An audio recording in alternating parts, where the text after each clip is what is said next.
আপনি প্রথম কোনো পীরজাদা যিনি ফুরফুরা শরীফ থেকে তৃণমূল কংগ্রেসে লড়ছেন, হঠাৎ এইরকম সিদ্ধান্ত কেন? ভরসা পাচ্ছেন, আশ্বস্ত কেমন লাগছে? দেখেন, আমডাঙ্গার প্রতিটা পাড়া থেকে, প্রতিটা গ্রাম থেকে হাজার হাজার মানুষ এসছে, মানে আমাকে আজকে এখানে নিয়ে এসে ব্যাস এটা আমার সব থেকে ভালো লাগলো যে আমডাঙ্গার টোটাল মানুষ এখন দিদির পক্ষে, অভিষেক বন্দ্যোপাধ্যায়ের পক্ষে।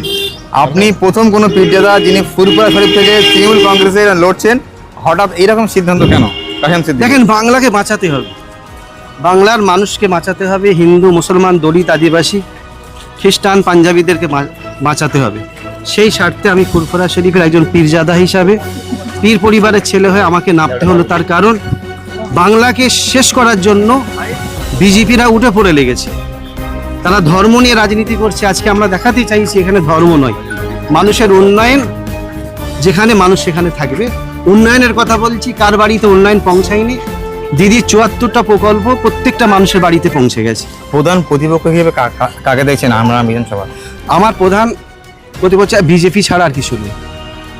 আইএসএফ প্রার্থী বিশ্বজিৎ মাইতি একেবারে বলছেন যে উনি তো ফুরফুরা সাহেবের পীরজাদা, জিতে গেলে ফুরফুরা যেতে হবে সার্টিফিকেট আনতে। তাহলে ভাঙনের মানুষ কোথায় যাচ্ছে? ভাঙনের মানুষ কোথায় যাচ্ছে?